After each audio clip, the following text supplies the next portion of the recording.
Okay, this fly we've been fishing for a long time, and it was brought to our attention by our buddy Herb Patterson. But it's a pattern that, there are a bunch of different variations to it, but the key is to have an underbody of mylar.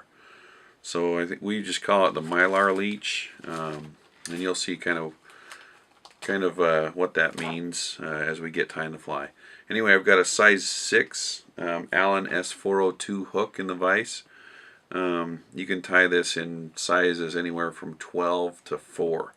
But size 6 is usually how I like to fish it. And I like to fish this fly completely unweighted.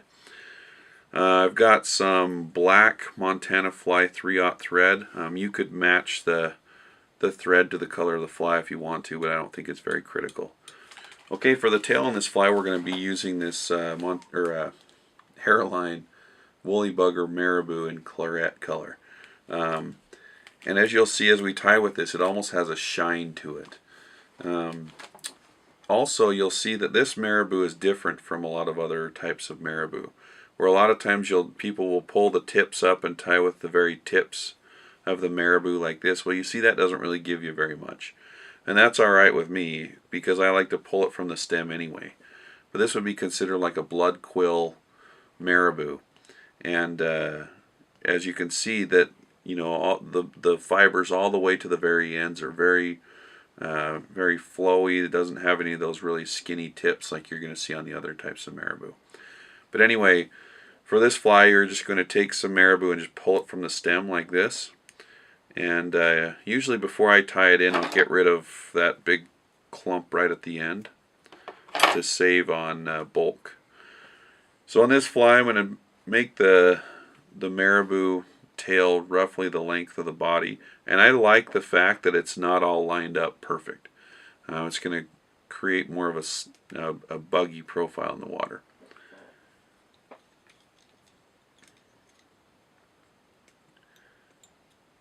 So I'm just going to tie that in, and I'll probably put in a little bit more Marabou.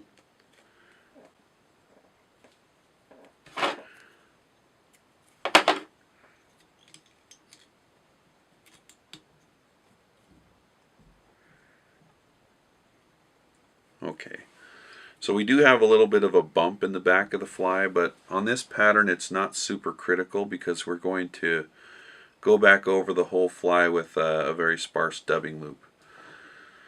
At this point, we're going to take some kind of pearl tinsel, and we're going to wrap the body of the fly with that. This is a size large pearl tinsel because I want it to tie faster. If you use a smaller diameter of tinsel, it might take you a little bit more time. So, and it's okay if this is kind of messy at this point, because again, it's a leech and it's going to get scraggly by the end of the fly. So I'm just going to tie that off. Now, with very loose turns of your thread, you're going to go back over this mylar and create a dubbing loop. The reason why I didn't create a dubbing loop before I wrap the mylar forward is just because that dubbing loop's now in the way, and it's really hard to keep it out of the way as you're tying the rest of the fly. If you want to do it that way, that's totally fine with me. This is just the way that I prefer to do it.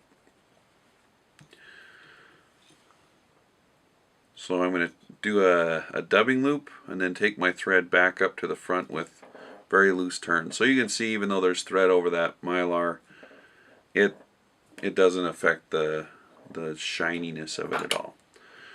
Okay. Now we're going to use Arizona Semi-Seal in Blood Leech color.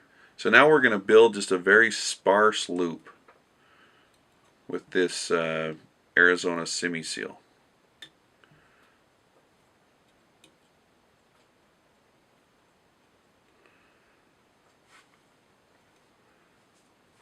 So not very much at all. I mean, you can see that's pretty sparse.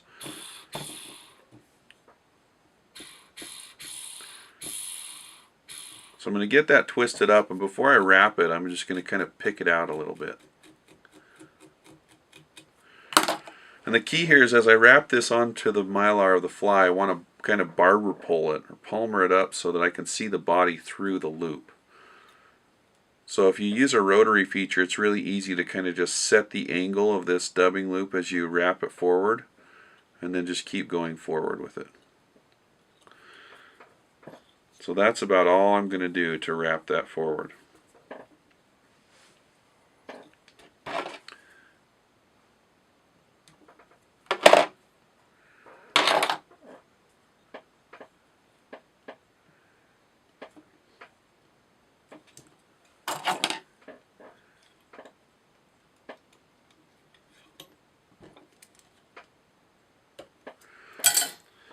Okay, so basically the fly is done. Now all we need to do is brush it out, and you'll still be able to see that mylar showing through as we get this brushed out. So again, it's just a really sparse dubbing loop, kind of creates a veil over the leech. But this pattern has accounted for lots and lots of fish in various different still waters, whether it's in Utah, all over the western U.S., but basically wherever you got trout, this one will work.